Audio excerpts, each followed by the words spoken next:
Le temps des procédures semble s'être ralenti. Malgré la crise sanitaire, la vague annoncée de faillite d'entreprises n'a pas eu lieu.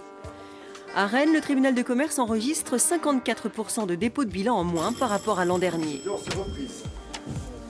Et ce n'est pas forcément une bonne nouvelle. L'économie française est sous perfusion. Les chefs d'entreprise vont avoir des échéances à payer. Ils devront rembourser les prêts garantis par l'État ou les cotisations repoussées à cause du confinement. Ils ont demandé des décalages de paiement à leurs propriétaires, à leurs fournisseurs, à tous ceux qui pouvaient les aider à passer cette crise. Et beaucoup d'entreprises ont obtenu des délais. Ce qui fait qu'à l'heure actuelle, on n'a pas de gros problèmes de trésorerie. La trésorerie à fin septembre est sans doute meilleure dans les entreprises qu'elle n'était à fin janvier. Les dispositifs de soutien de l'État fonctionnent à plein. Et au greffe du tribunal de commerce, personne ne sait ce qu'il va se passer dans les mois qui viennent. Et là, en l'occurrence, on a très peu d'indicateurs. L'URSSAF a arrêté en fait d'assigner. Le Trésor, c'est pareil. Donc, on se base beaucoup sur ce genre d'indicateurs. Le dépôt des comptes également. Donc là, il y a plein de choses en fait qui sont décalées dans le temps du fait des lois qui ont été prises pendant le Covid. Donc, il nous manque plein d'indicateurs en fait pour savoir vers où on va. L'heure est aux solutions à trouver pour que le maximum d'entreprises évite la banqueroute. Près de 80 patrons ont déjà poussé la porte du tribunal de commerce pour demander de l'aide. Leurs dossiers sont étudiés et des réponses apportées dans presque tous les cas. Je mets en place une équipe composée essentiellement d'un administrateur et des experts comptables et des conseillers et des commissaires aux comptes qui vont essayer de trouver une solution en anticipation avec les gens avec lesquels ils ont des soucis. C'est en général les banques, l'administration et le fisc. Les difficultés rencontrées par Sébastien Blot ne datent pas du Covid. Avant, il a subi les travaux près de son restaurant, les manifestations dans le centre-ville. Son établissement a été placé en redressement judiciaire il y a 18 mois. L'idée d'aller voir le tribunal de commerce il y a 1 an et demi, stratégiquement, c'était aujourd'hui de protéger la structure. C'est super angoissant. Et puis, il y a une sorte de fierté également qu'il faut ranger dans sa poche. Le tribunal de commerce est là pour nous aider. Eux, ils m'ont beaucoup aidé. Ils ne sont pas là pour couper nos têtes. Bien au contraire, mon expérience fait aujourd'hui qu'on s'en sort vainqueur.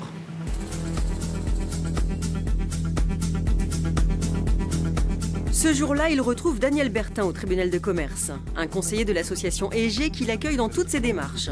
Tous deux vont demander un nouveau délai pour passer cette fois la crise sanitaire. Vous vous sentez comment là ? Serein, sauf coup d'éclat. Je ne vois pas pourquoi on n'aurait pas d'avis favorable aujourd'hui. On souhaite protéger la structure encore 6 mois.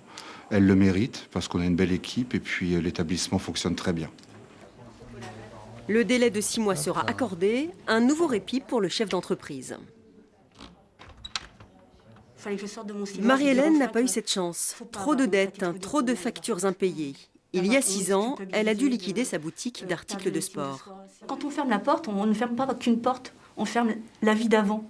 On ferme la vie d'avant et on perd tout. On perd son rêve, on perd son travail, on perd ses finances, on n'a plus rien, on n'est rien.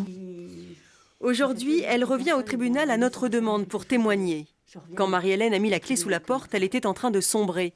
La juge l'a bien compris, elle l'a confiée à une autre association bien connue du tribunal, Rebond 35. Elle a pu bénéficier de 10 séances avec une psychologue. On parle des 3D souvent, c'est-à-dire dépression, divorce, dépôt de bilan. Et voilà, alors je ne l'ai pas dit dans l'ordre. En tout cas, c'est 3 situations qui sont difficiles et qui vont souvent ensemble malheureusement. Et donc nous, c'est ce qu'on veut éviter. Et c'est vraiment à cet endroit-là qu'on veut être, c'est à l'endroit de la prévention pour éviter d'en arriver au pire. Marie-Hélène va beaucoup mieux, elle a retrouvé un travail, mais s'inquiète pour les chefs d'entreprise qui vont devoir passer cette crise sans précédent. Si j'ai un conseil à dire, c'est que toutes les entreprises qui aujourd'hui ont des difficultés, eh bien, ne sortez pas du tribunal seul, soyez accompagnés par vos proches ou par un professionnel, c'est encore mieux. C'est encore mieux, vous guérirez plus vite en fait. Voilà. À en croire ceux qui les accompagnent au quotidien, comme ces mandataires judiciaires, la panique ne semble pas s'être emparée des chefs d'entreprise, même si l'inquiétude est réelle, avec la fin inévitable des mesures de soutien. toutes ces mesures qui ont été mises en place devraient aussi s'accompagner d'une réflexion sur l'économie de demain, quoi. On voit bien qu'il y a vraiment une exploration à faire sur des secteurs, de nouvelles activités. Et c'est ça qui fera que le pays va rebondir vraiment. Parce qu'il ne s'agit pas de mettre les emplettes sur des jambes de bois. Si des activités sont condamnées à moyen terme, il vaut mieux accompagner la cessation et puis investir sur de nouvelles activités.